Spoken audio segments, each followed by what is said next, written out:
자, 이제 7번째 갑니다. 348쪽에 7번. 이제 환지 처분인데, 이 환지는 이제 조심할 게 두 가지가 있어요. 그 책에도 보면 이제 환지 나와 있는데, 좀 적어 볼게요. 환지인데, 제가 이제 환지를 받게 되면, 면적의 변동이 없이 받는 게 있죠. 면적의 변동이 없이 받는 환지가 있고, 또 하나 면적의 변동이 있는 게 있어요. 면적의 변동이 있다. 그럼 변동이 있다는 얘기는 증환지 혹은 감환지가 된 경우죠. 그럼 결국은 면적의 변동이 없는 땅은 언제가 취득한 거냐? 이때 환지 전 취득일로 봐요.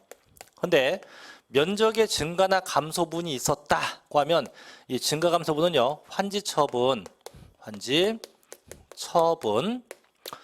공고일에 다음 날 이때 면적이 증가된 거, 요건 면적이 감소된 걸 저희가 취득된 것으로 봅니다. 그래서 보면 1번.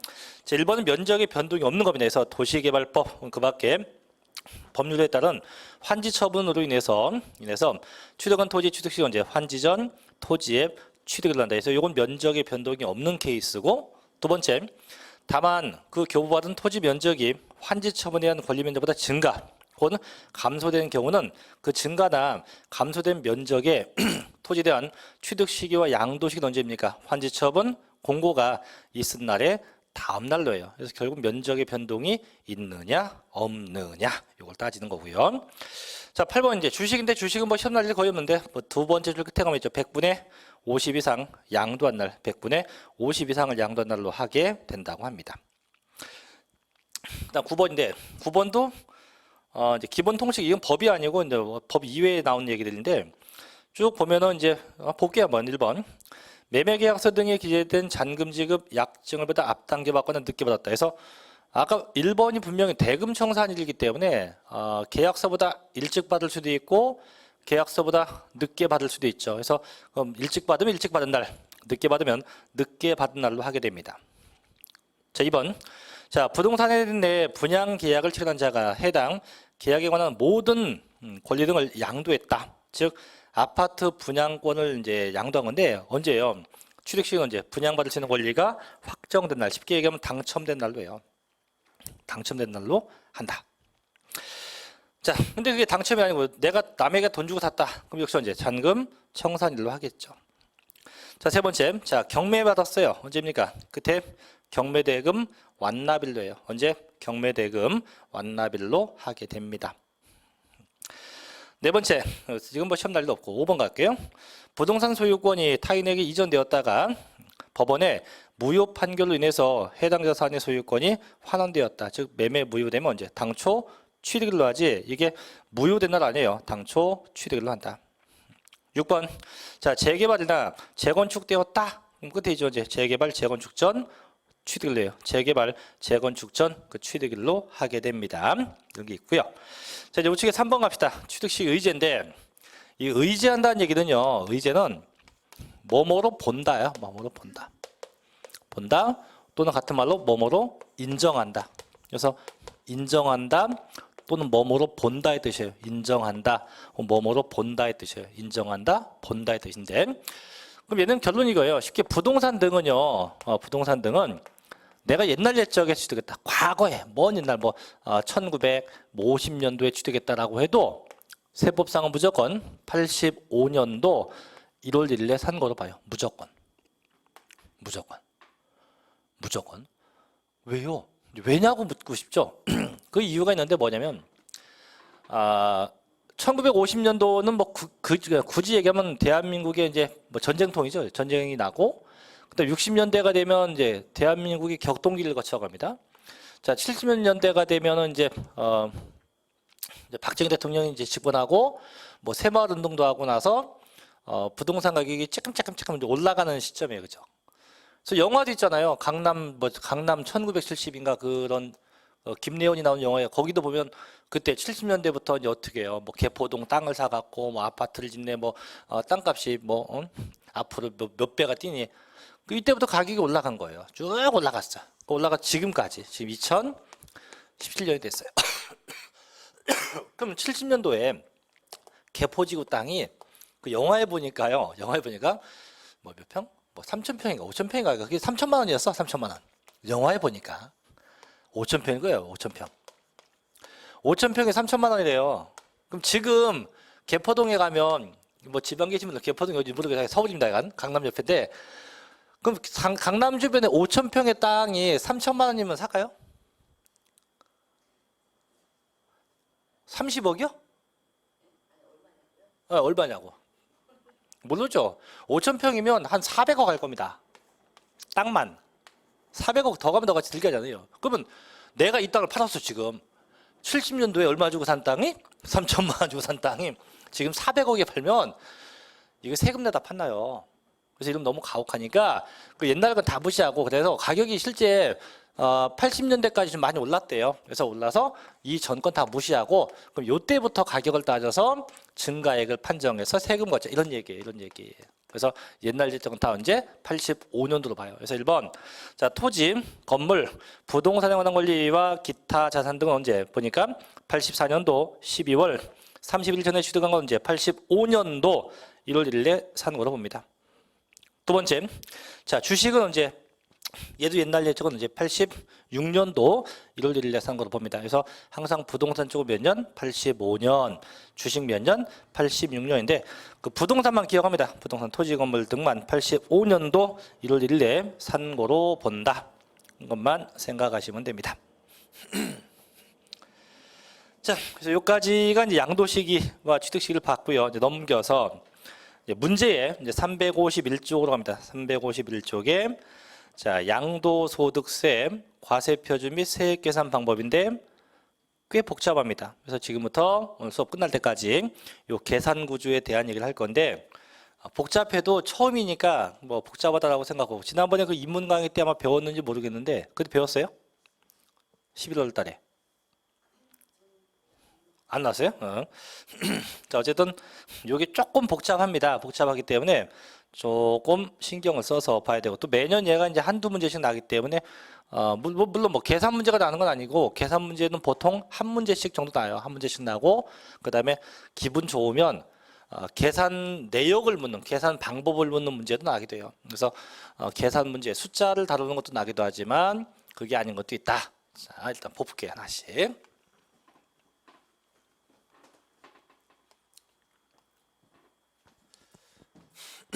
자, 일단 계산 공식을 볼게요. 공식인데 공식은요 이렇게 갑니다. 양도가액 빼기 취득가액 빼기 기타 필요경비 빼면 양도 차익이 나와요. 또 빼기 장기 보유 뭔지 몰라도 장기 보유 특별공제입니다. 이를 빼면 양도 소득 금액이 나와요.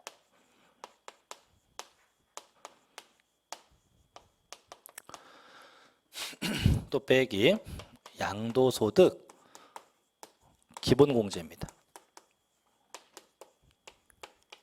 여기까지 빼내면 과세표준 여기까지 볼게요. 여기까지 요게 계산 공식입니다. 자, 그럼 용어 설명 한번 해볼게요. 자, 양도가액이다. 이 얘기는 뭐냐면 처분금액이에요. 처분금액. 내가 판금액 처분금액, 처분한 금액 이게 양도가액이고, 자 취득가격은 당연히 반대말이죠. 구입금액입니다. 내가 부동산 구입한 구입금액이고, 이때 주의할 게 이 구입금액에는요. 취득할 때, 구입할 때 발생한 부대비용이 포함돼요. 취득 부대비용을 다 집어넣어요.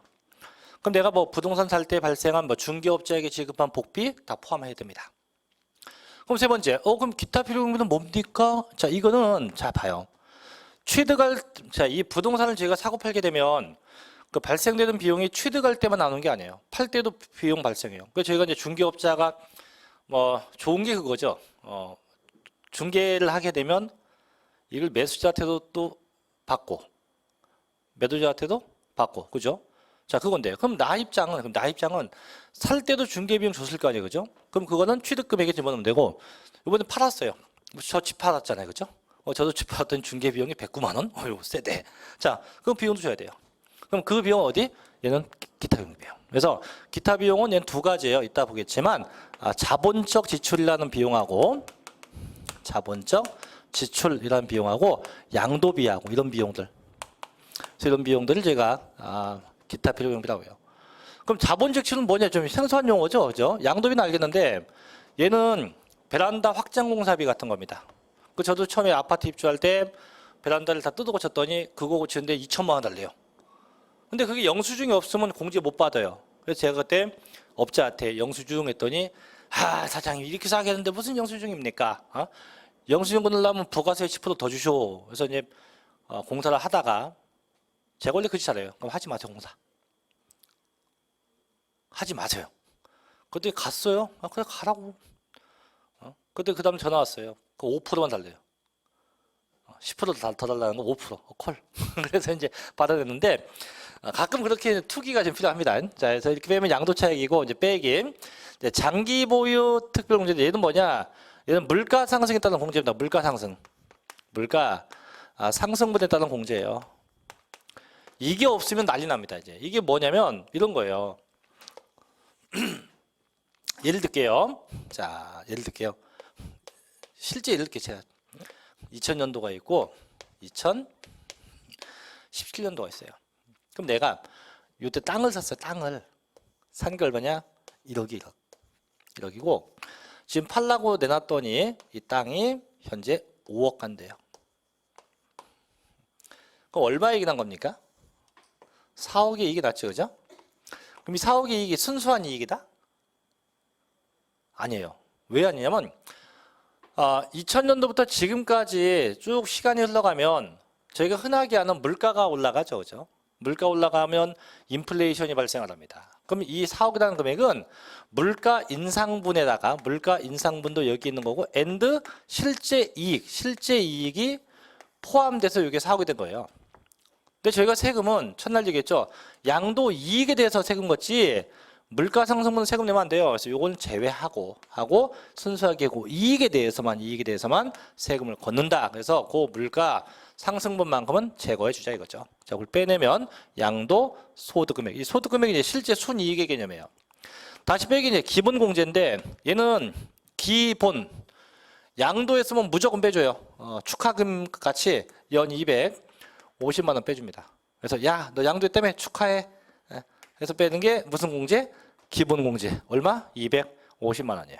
그래서 이렇게 해서 쭉 계산되는 게 이게 양도세 계산 공식입니다.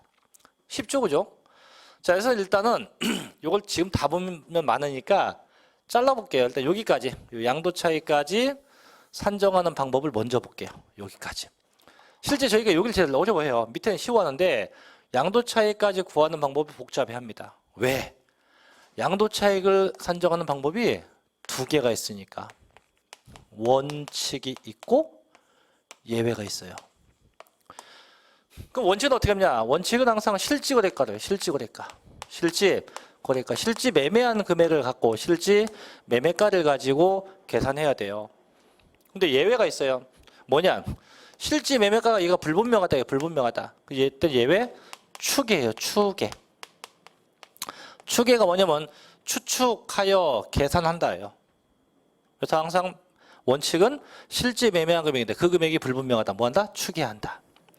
자, 추계한다고 했더니 내 마음대로 막 추계가 아니고 법이 정한 순서가 있어요. 법이 정한 순서. 이 순서가 뒤바뀌면 안 돼요. 법이 정한 순서대로 합니다. 1순위 일단 적어 놓을게요. 1순위가 뭐냐면 매매 사례가액이에요. 매매 사례가액. 없으면 2순위는 감정가액이에요. 감정가액. 자, 3순위는요. 환산 취득가액이에요. 환산 취득가액입니다. 4순위는 기준 시가입니다. 이렇게 해서 이 순서가 절대 뒤바뀌면 안 돼요. 순서가. 그래서 이걸 보통 뭐라 하냐? 앞글자만 따서 저희가 매, 감, 환, 기라고 해요. 이 순서 묻는 문제 최근에 3번 났어요. 자, 순서 어떻게 해요? 매, 감, 환, 기라고 해서 항상 예외를 쓰게 돼요. 자, 그럼 어떻게 하는 건가 볼게요. 뭐 적지 마세요. 이따 적어주세요. 자, 그럼 보면 공식부터 봅시다. 옆으로 적어볼게요.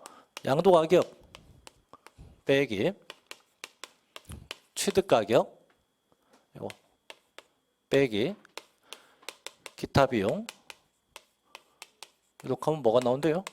양도 차익. 자, 실제 얘기할게요. 실제. 저 집 파는 건 다 알죠? 네. 저희 집이요 109동 팔았으니까 이게 이제 1호 우리 집 아니니까. 자, 이걸 제가 얼마에 샀냐면요. 이게 산 금액이 1억 8천이에요. 여러분 계산하기 힘드니까 그냥 2억에 샀다 합시다. 2억에 샀어요. 사서 요번에 3억에 팔았어요. 3억에. 그럼 실제 산 금액 얼마입니까? 2억. 판 금액 얼마? 3억. 그 다음에 중개비용은 요때는 없었어요. 없었고 요때 있었어. 요번에 아까 중개비용이 얼마 있었다? 109만 원인데 100만 원씩 100만 원만 해볼게요. 100만 원이 있고 그 다음에 아까 베란다 확장공사비 2천만 원 이렇게 했어요. 그러면 있는 이 숫자대로 그대로 계산하면 돼요. 그대로. 이게 원칙이에요. 그래서 그럼 양도 금액도 어떤 양도가? 내가 실지 받아먹은 실지 양도가 빼기 취득 금액도 무슨 가? 실지 취득가 빼기 비용도 무슨 비용? 실지 비용을 넣어서 양도 차익 구하면 돼요. 그럼 얼마에 팔았다고? 3억에. 자, 3억에 팔았어요. 3억에. 빼기 얼마에 샀다고? 2억에. 2억에 샀어요. 자, 일단 팔 때 발생한 중개비 이게 양도비예요. 베란다 공사비 이게 자본적 지출이에요. 두 개 합치니까 얼마입니까? 2,100만 원. 그럼 실제 비용은 2,100만 원. 빼면 얼마야? 8,900이요? 아, 7,900? 네. 7,900만 원. 이게 양도 차익이에요. 이렇게 계산되는 게 원칙이에요. 쉽잖아요. 그죠? 그래서 실제 내가 발생된 금액 갖고 계산하자 이거죠. 이게 실거래가입니다. 자, 근데 문제는 이거지. 실지거래가가 불분명하대. 자, 불분명하다는 얘기는 취득 금액이 됐건 양도 금액이 됐건 이 매매가를 알 수 없다는 거예요. 그럼 여기서 그럼 저희는 매매가를 알 수 없다고 한다면 혹시 까먹었다고 한다면 취득 금액을 까먹을까 양도 금액을 까먹을까? 그죠? 양도 금액을 까먹는다는 건 그분은 한정치산자죠. 그죠? 물론 까먹을 수 있겠지만 근데 보통 까먹어도 취득 금액을 까먹어요. 왜냐면 이게 산지가 얼마 안 되면 기억나겠지만 물론 대략 기억은 나겠죠. 그죠? 내가 얼마에 샀더라 1억 얼마인가 2억 얼마인가 할 건데 세법은 그러면 안 돼요. 정확한 데이터가 있어야 돼요. 증거가 있어야 돼요. 그럼 취득할 당시에 뭐가 있어야 됩니까? 계약서가 있어야죠. 온 집안을 다 뒤져봤더니 계약서가 없어요. 온데간데 없어요. 그럼 이 금액을 알 수가 없어. 양도 금액 알아. 그럼 양도 금액 안다 이거예요. 그럼 양도 금액은 실제 양도가 가요.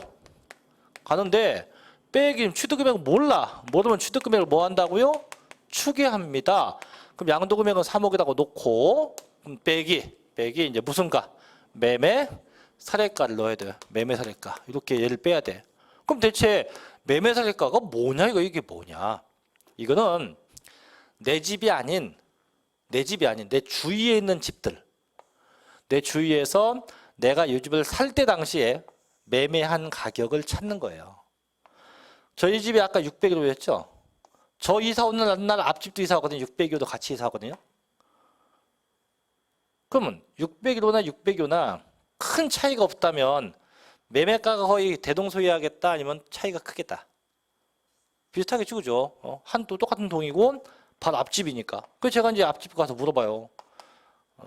앞집 가서 띵동 해갖고 그때 앞집 아줌마가 나와요. 진한 향수 냄새를 풍기고. 이 아줌마는 향수가 독특해요. 제가 10년 전째 맡고 있는데 똑같은 향수 맡어요.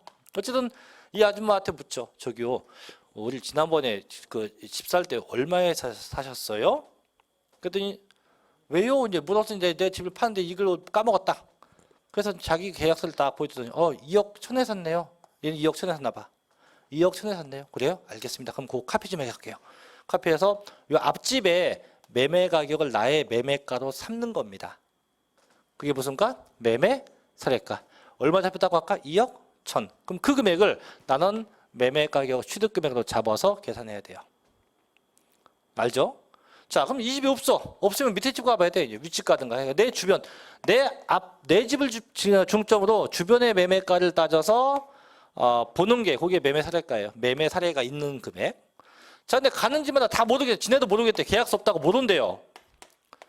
모르면 이 금액을 쓸 수 없겠죠. 그죠? 그럼 어떻게 해? 이순이는 감정평가사를 불러요. 불러서 내 집이 얼마나 갑니까? 그래서 감정평가사를 불러서 감정. 했더니 감정평가사가 네 집 2억 5천 정도 하는데 감정했다. 그럼 이 금액 갖고 하면 돼요. 감정가격.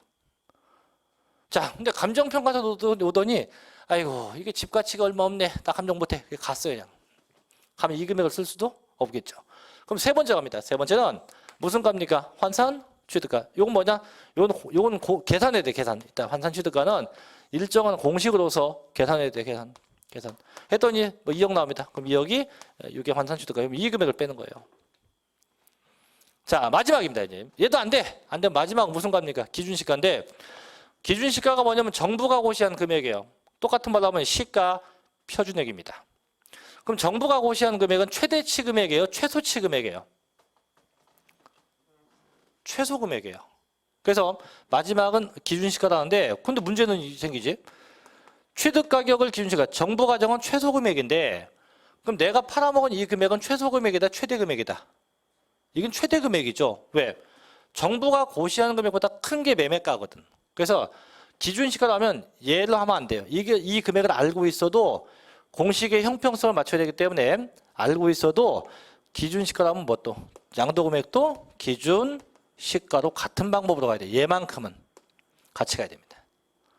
이렇게 해서 취득금액을 추계. 어떻게 추계? 매감 환기로 추계해요. 자, 이제 더 중요한 게 있어요. 추계가 됐네. 그 다음 빼기 비용인데 추계되면 비용도 추계해서 뺍니다. 비용도. 절대 이 실제 쓴 비용 빼는 거 아니에요. 비용도 뭐 한다고? 추계해서 빼요. 이걸 뭐라 부르냐? 이걸 보고 제가 이따 보겠지만 계산 공제 한다고 합니다. 같이 해요. 무슨 공제? 계산 공제.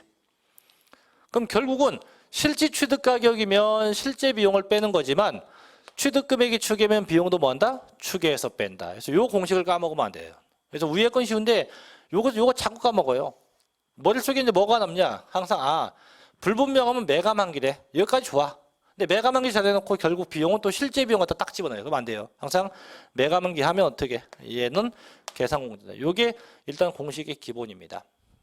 자, 일단 하나 더 얘기할게요. 시험에 거의 안 나는 건데 반대의 경우 뭔지 알죠 지금? 죄송한데요. 취득 금액은 기억이 나는데 양도 금액이 기억이 안 난대요. 이럴 수 있을까?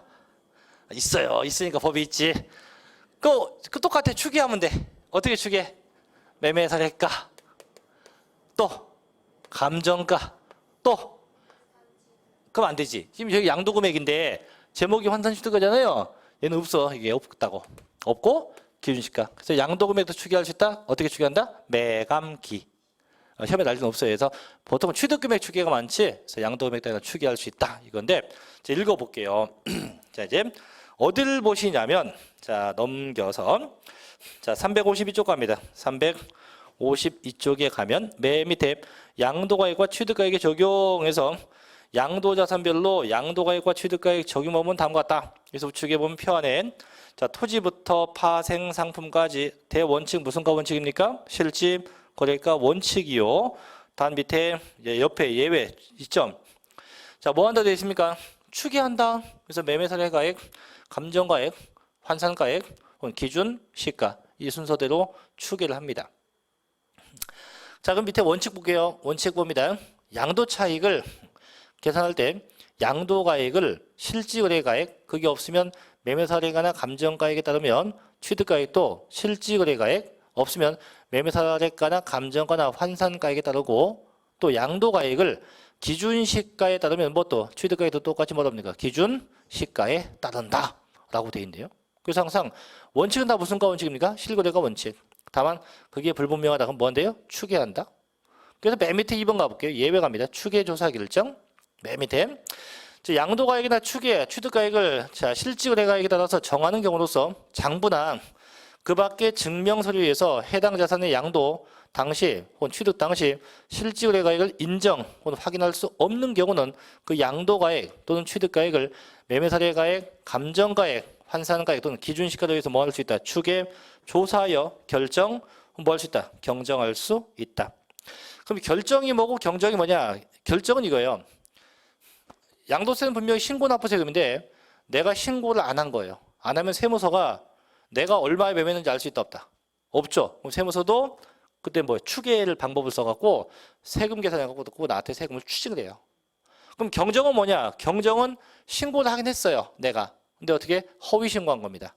그럼 국가도 어떻게? 역시 추계해갖고 정상적 세금을 추징한다는 얘기죠. 그래서 그럼 국가가 됐건 내가 됐건 항상 원칙은 뭐 원칙? 실거래가 원칙인데 이걸 불분명하다면 무조건 뭐 한다? 추계한다. 이렇게 일단 정리하시면 되죠.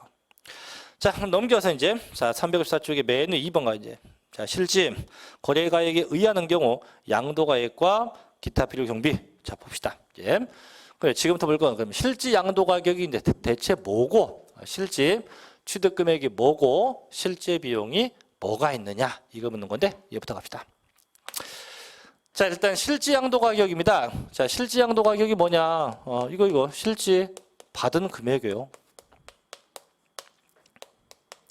너 얼마 받았냐? 3억 받았지. 그럼 이게 실질 양도 가격이 돼요. 참 쉽죠? 두 번째 조심할 게 이거예요. 이거. 다만 그 양도가 부당매매였다. 부당매매는 세금을 떼먹고자 작정한 거니까 이거는 실질 받은 금액을 안 해요. 그래서 부당매매 되면 이때는 시가로 해요. 시가. 시가가 뭐냐? 이건 실질 받은 금액 그 뜻이 아니고 보편적으로 형성된 매매가, 형성가입니다. 이거 동네에서 야, 니네 집 얼마 한대? 그 형성된 가격, 그 금액을 갖고 세금 매겨요. 그러면 궁금한 게 그럼 대체 어떤 게 부당 방법이고 어떻게 하는 거냐? 자, 여기 썼다 지울게요. 이건 이런 겁니다. 자, 일단 부당매매 조건은 부터 얘기해. 부당매매 조건인데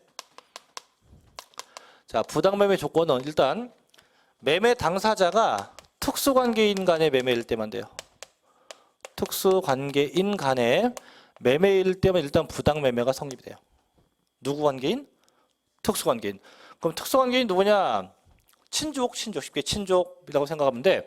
매매하고 얘네끼리 매매하고 자 했을 때 첫째 시가와 그 대가와의 차액인 3억 이상 나게 매매하면 이건 부당매매로 봐요. 얼마 이상 차이 나면 3억 이상 또는 3억 이상 안 나면 시가에 5% 이상 차이가 나도 부당매매예요. 그래서 이렇게 매매 차이 나면 부당매매로 봐요. 그럼 실제 한번 예를 들게요. 자, 저희 형이 있어요. 동생이 내가 있어요. 형의 땅이 있어요. 이 땅은 형이 과거에 취득했지. 과거에 취득했어요. 얼마에? 3억에 취득했어요. 과거에. 현재 시가는 얼마냐? 시가는 이 땅이 10억쯤 갑니다. 많이 올랐네. 10억쯤 가 시가. 보편적으로 팔면 받을 수 있는 금액이 10억인데 이걸 동생이 나한테 팔았어요. 나한테. 자, 친동생한테 이걸 팔면 10억을 다 받을까요? 안 받을 거예요. 저도 그래요. 저도 물론 땅이 없지만은 10억짜리 땅이 있으면 저도 제 동생이 산다고 하면 동생한테 뭐 10억을 다는 못 받고 솔직히 전 주고 싶을 거예요. 동생한테 주고 싶지만은 주게 되면은 집안에 재앙이 오죠. 집안이 별로 조용하지 않을 거예요. 왜 누구는 주고 내 동생은 왜 안 준다 할 거냐? 누가? 와이프가. 그래서 어떻게 싸게 줘야지 그냥. 그래서 내가 제가 팔아도 싸게 줄 거예요. 그래서 형이 저한테 6억에 줬어요. 6억에 실제 6억에 이중계약 아니에요. 6억에 매매한 거예요. 그 형은 양도세 신고하러 갔어요. 어떻게? 양도 가격 얼마? 6억 빼기 취득가격 얼마? 3억 양도 차익 얼마? 3억 이렇게 신고서를 써갖고 세무서에 갔지요. 갔더니 세무서에서 저희 형한테 당신은 지금 부당매매를 했기 때문에 양도금액은 6억이 아니고 10억으로 해야 되고 그리고 양도차익은 3억이 아니고 7억입니다. 이렇게 얘기를 하는 거예요. 세무서에서. 근데 저희 형이 직업이 형사거든요. 진짜. 근데 어떻게 속담으로 빡칠 거 아니에요. 나는 진짜 법을 집행하는 놈으로서 똑같이 6억에 매매했는데 내가 무슨 뭐 이중계약 한 것도 아닌데 왜 내가 부당매매 할 거 아니에요. 그죠? 그때 세무서 직원이 아, 당신은 동생하고 현재 무슨 관계인이고 특수관계인이고 세법상 특수관계인 간에 매매했을 때 시가와 대가와의 그 차이가 얼마 이상 벌어지면 3억 이상 벌어지면 부당매매를 본대요. 얼마 차이나 지금? 4억 차이나 4억 그죠? 3억 넘었잖아요. 그죠? 넘었으니까 어떻게? 당신은 부당매매다. 이런 얘기예요. 그래서 절대 3억이 넘어가게 매매하면 안 돼요. 자, 그랬더니 저희 형이 그거 몰랐네? 알았다. 그럼 다시 계약할게. 동생이 저한테 찾아왔어요. 야, 너한테 6억 했더니 내 양도세 무지 받거든? 근데 3억 이상 차이 안 나면 된대. 바꾸자. 그래서 돈은 안 받고 계약서만 이제 바꾸세요. 뭐 돈 받아도 되고 8억에 매매한 것도 이렇게 했어. 다시 이렇게 8억에.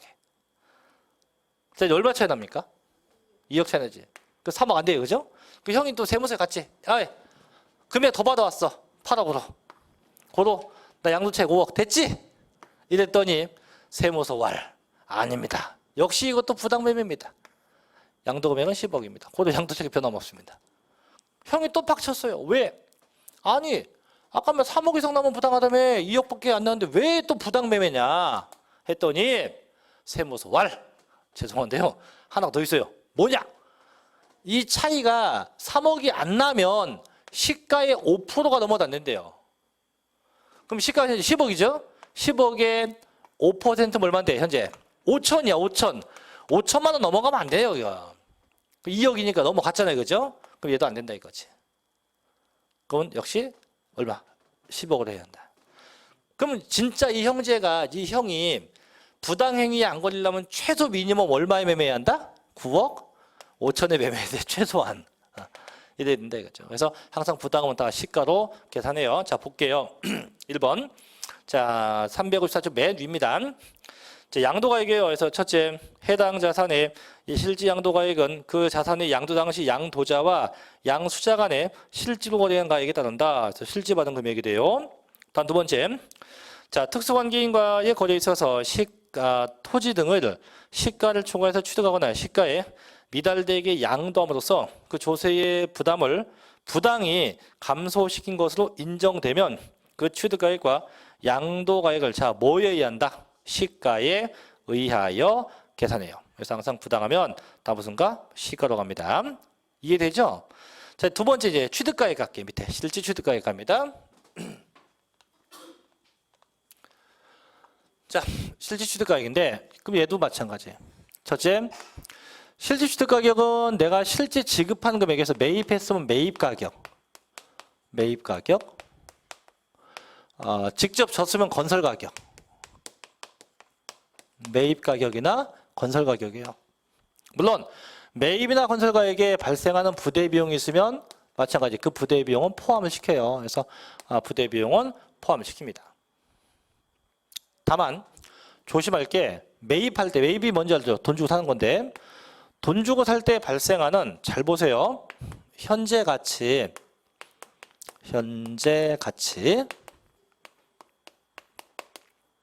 할인 차금은 포함을 시킵니다. 포함시키고 둘째, 부당행위로 인한 시가초과액은 제외합니다. 자, 그래서 이 두 개인데 위에 건 생소한 용어니까 밑에 거부터 하죠. 부당행위 계산, 자, 부당행위로 초과된 금액 제외한다. 이게 뭐냐면 아까는 형의 입장이었죠. 나의 입장이에요. 그럼 내가 아까 형한테 10억짜리 땅을 6억에 샀잖아요. 그죠? 6억에 샀어요. 근데 아까 형이 부당행위 걸렸죠. 그죠? 그럼 나중에 나도 이걸 나중에 누군가한테 제 3자에게 팔 거야. 누군가한테 3자에게 팝니다. 얼마에? 15억에 팔 거야. 그럼 나의 취득 금액이 얼마냐? 6억이 아니고 나도 뭐로 한다? 시가로 해요. 그래서 시가초과액은 제외한다. 그게 뭐냐면 아까 10억짜리를 6억에 내가 샀어요. 그럼 부당하게 초과된 게 얼마입니까? 4억이죠. 이거 제외한대. 그럼 제외니까 뭐가 남아요? 이게 남는 거죠.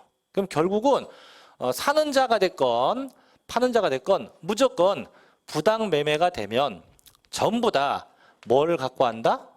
시가로 한다. 이런 얘기예요. 그래서 부당 매매가 되면 살 때가 됐건 팔 때가 됐건 무조건 다 뭐로 한다? 시가로 한다.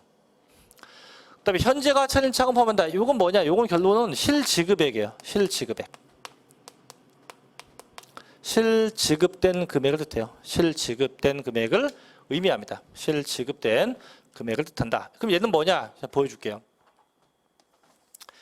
자, 오늘 2017년도 오늘 1월 20날 1월 20일 20일 아니죠?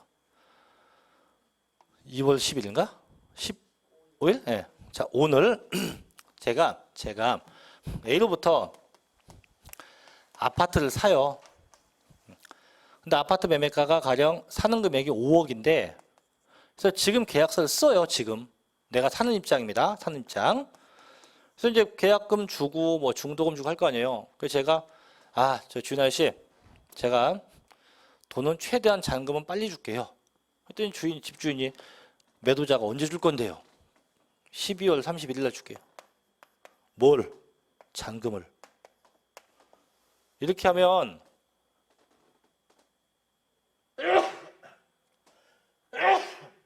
죄송합니다. 얘가 팔을까요? 지금 매매계약서 쓰는데 잔금을 내 이때 준대. 팔아 안 팔아? 안 팔 거예요. 그 제가 주인 다리 잡고 사정해요. 아이고 주인 아저씨 내가 안 떼먹을 놈이니까 저래도 TV 나오고 대한민국 공인이에요. 공인중개사 선생님. 근데 날 믿으라고. 아예 안 된대요. 대통령 할아버지도 못 믿는데 어떻게 믿냐고.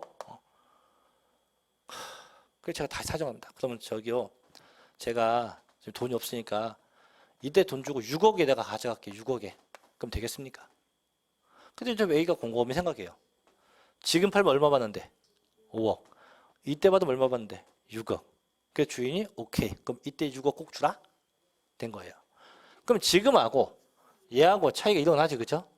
1억을 보고 현재 가치 할인 차금이라고 불러요.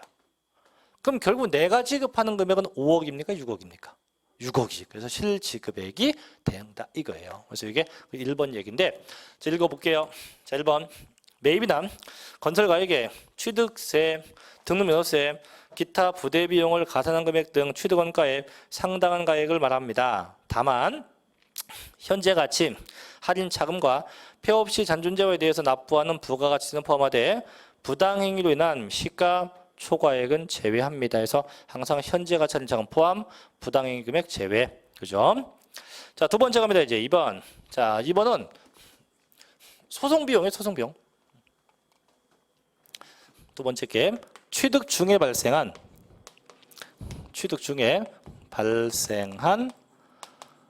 소송 비용이에요. 소송 비용. 이런 비용도 취득 금액에 집어넣어요.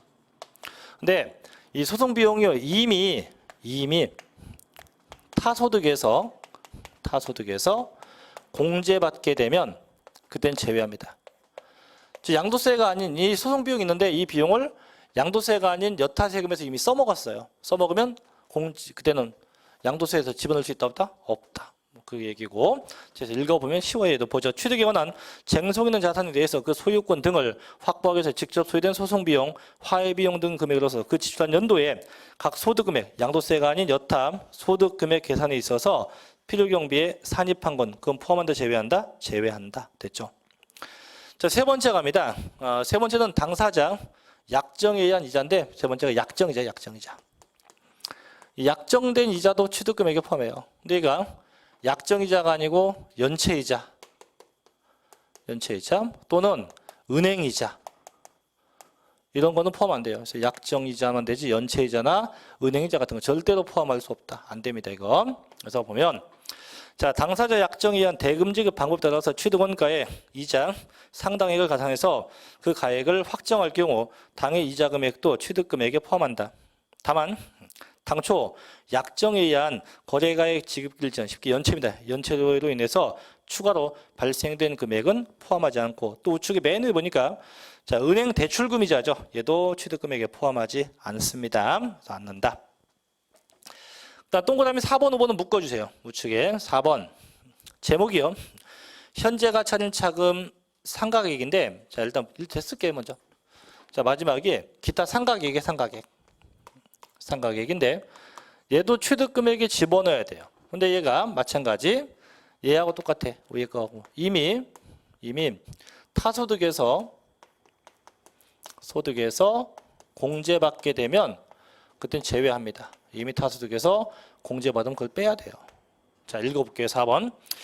자, 현재 가치는 자금을 취득 원가에 포함하는 경우에 있어서 양도자산의 보유기간 중에 그 현재 가치는 자금 상각액, 자, 비출과 현재 가치 할인 자금 상각액을 각 연도에 사업소득 금액 계산 시 필요경비로 산입하였거나 산입할 금액이 있을 때에는 이를 취득액에서 뭐한다? 공제한다. 그래서 이미 타소득에서 공제받은 건 뭡니까? 제외해요. 제외한다. 그 얘기예요.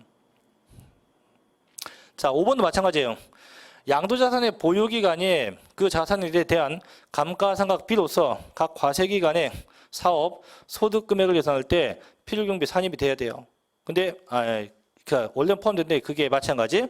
양도세가 아닌 여타 사업소득금액 계산에 있어서 필요경비에 산입됐다. 이때 뭡니까? 제외해요. 그럼 결국은 4번에 있는 뭐 현재 가치는 자금 상각액이 됐건 5번에 있는 뭐 감가상각비가 됐건 원칙은 취득금액에 넣는 게 원칙인데 양도세가 아닌 여타 사업소득금액 계산할 때 공제받았으면 그건 포함한다, 제외한다? 제외한다 이거죠. 그래서 여기까지가 이제 실질 취득가액에 대한 겁니다. 뭐 내용 별로 어렵지 않죠. 그래서 예제 한번 볼게요. 밑에 예제. 이렇게 예제 보면 금방 이해될 거예요. 보세요. 자, 실질거래가액 가액 방식에 의한 양도차익 산정에 있어서 취득가액에 대한 설명이다. 틀린 것은 첫째. 자, 취득에 관한 쟁송 있는 자산에 대해선 그 소유권 확보를 위해서 직접 소요된 소송 비용입니다. 취득금액에 포함이 되죠, 그죠? 둘째, 소득세법상 부당행위 계산에 의한 시가초과액은 취득가액에 포함하지 않습니다. 셋째, 당사자 약정에 의한 대금 지급 방법에 따라서 취득원가에 이자 상당액을 가산해서 그 가액을 확정할 때 그 이자 금액도 취득가액에 포함이 됩니다. 그렇죠? 넷째, 양도자산의 보유기간 중에 그 자산에 대한 감가상각비로서 사업소득 금액 계산 시 필요경비로 산입된 건 이를 포함하지 않는다. 그죠? 맞죠? 5번, 매입 시 발생한 현재가 차린 차금 중 보유기간 동안에 나오네요. 사업소득의 필요경비로 산입된 것은 취득금액에 포함한다. 아니죠. 이미 타소득에서 포함된 건 양도세에서 집어넣을 수 있다 없다? 없죠. 없죠. 그래서 정답은 5번이 됩니다. 몇 번? 5번. 자, 여기까지가 이제 실질 취득가액이고, 자, 넘겨서 세 번째 갑니다. 자, 기타 필요경비죠. 356개. 이게 실제 비용, 실제 비용. 실제 비용인데, 아까도 얘기했지만 실제 비용은 두 가지가 있어요. 첫째는 뭐가 있냐면, 자본적 지출이라는 게 있고, 둘째 뭐가 있냐면, 양도비. 이렇게 두 가지가 있어요. 자본적 지출과 양도비인데, 어떤 게나 볼게요, 일단. 자, 3번, 네, 1번입니다. 자본적 지출. 겁나게 많네. 기업번 봐요. 자, 자본적 지출액이라 하는 것은요, 감가상각 자산, 쉽게 건물의 내용연수가 뭐냐면요, 사용 가능한 기간입니다. 그 사용 가능한 기간을 연장시키거나 그 자산의 가치를 증가시키기 위해서 지출된 비용입니다. 그래서 다음과 같은 비용을 말한다. 그래서 A번, 본래 용도를 변경하기 위한 개조 비용. 두 번째, 엘리베이터나 냉난방장치 설치 비용. 세 번째, 빌딩의 피난시설의 설치 비용. 넷째, 재해 등으로서 훼손되어서 본래 용도로서 사용 가치가 없는 것의 복구. 그 다음 밑에 기타 기량이나 확장 같은 거, 이런 것들. 그래서 결국은 자본적 지출은요, 속된 말로 취득세에서 배웠던 개수라고 생각하면 돼요. 개수. 개수가 뭐예요? 다 뜯어 고친다 이거죠. 그렇게 발생된 비용이 자본적 지출이라고, 그거와 반대말이 밑에 네모 안에 있는 겁니다. 자, 수익적 지출 나오죠? 얘는 필요경비 산입 안 돼요. 그럼 얘는 뭐냐? 얘는 그 네모는 뭐 벽지, 장판, 도배 이런 것들, 뭐 창문 같은 거 깨져서 교체했다, 형광등 교체했다 이런 것들, 잡동사니 비용이에요. 그래서 그런 비용은 인정할 수 있다 없다? 없다. 또 맨 밑에 디귿번 갑니다. 자, 자산의 용도 변경 비용 나오죠? 자, 1번은 뭡니다. 개발이익 환수에 관한 법률상법, 개발 부담금. 또 미분번도 있죠. 재건축 초과 이익에 관한 법률에 의한 뭐 재건축 부담금. 그 다음에 15번 가요, 밑에. 자, 두째 줄 앞에 보면 수익자 부담금. 또 고줄 끝에 가면 장애 철거비. 됐습니까? 뭐 그런 것들, 약간 이런 것들을 다 뭐다? 자본적 지출이다라고 보고. 자, 이제 우측 양도비도 한번 해볼게요. 양도비인데 양도비는 부동산 양도할 때 발생한 소소한 비용이에요. 그래서 보면 자, 기억번 자산 양도하기 위해서 직접 실는 비용으로서 증권거래세도 있고요. 양도세 신고서 작성 비용. 제가 가끔 저희 회계사무소에 있으면요. 부동산 양도하고 신고서 좀 써주세요 해서 오는 분이 있어요. 그럼 저희가 뭐 금액이 작은 거는 한 20만 원 받고 덩어리가 큰 건 많이 받는데 그런 신고서 비용도 양도비로 넣어줍니다. 그 다음에 계약서 작성 비용, 이건 뭐 중개업자 비용이겠죠. 그 다음에 공증비라든가 인지대 같은 거 전부 다 포함이 돼서 공제받을 수 있다. 잡동사니 비용이죠. 자, 또 니은번 자산 취득함에 있어서 발생한 자 매입한 채권이에요. 채권을 만기 전에 양도함으로써 발생한 매각 자손. 그래서 채권도 만기가 있는데 만기가 돼서 팔면 원금하고 이자를 같이 타는데 만기 전에 팔면 뭐 원금은 고사, 이자는 고사고 원금도 까져요. 그럼 까지는 원금도 인정해 준다. 이렇게만 한번 생각하면 됩니다. 자, 그런데 종류가 꽤 많아요. 그래서 얘를 쉽게 구분 방법이 있어요. 어떻게 하냐면 발생됐을 때 금액이 커 보이는 건 다 자본적 지출이고 금액이 작아 보이는 건 혹은 작은 건 다 양도비라고 보면 돼요. 예를 들면 무슨 부담금은 되게 큰 돈이죠. 그래서 얘는 뭐가 되고 자본적 지출, 뭐 양도비, 뭐 증권거래세 이런 것들은 다 금액이 작으니까 이건 다 뭐 기타 양도비에 해당한다 이거죠. 그래서 이렇게 해서 큰 금액과 작은 금액의 차이점들이죠. 그럼 예제 한번 봅시다. 자, 넘겨서 그 예제 1번 볼게. 1번 358쪽에 예제 1번입니다. 자, 소득세법상 거주자가 국내 소재 주택의 양도가액과 취득가액을 실질 거래된 금액을 기준으로 양도차익 산정할 경우 양도소득의 필요경비에 해당하지 않는 것은 첫째, 답 1번 같죠? 대출금이자 아까 낸다 했죠? 여기 연체이자나 은행이자는 안 돼, 해당 없어요. 두 번째, 취득 시 법령에 따라서 매입한 국민주택 채권을 만기 전에, 방금 얘기했죠, 만기 전에 매각해서 발생한 매각 차손 가능합니다. 세 번째, 방 확장 공사 비용 가능하죠? 또 신고서 작성 비용 가능합니다. 5번, 공인중개사에게 지급한 중개보수도 가능하죠, 그죠? 다 가능해요. 그래서 잘못된 건 몇 번? 1번. 그런 문제도 22회 때 언급되었네요. 그래서 여기까지가 실질거래가액의 양도 차익 계산 방법이에요. 자, 꼭 주의하시고, 자, 좀 쉬었다가 이제 359쪽에 3번 추계 결정부터 이어서 할게요. 좀 쉬었다 합시다.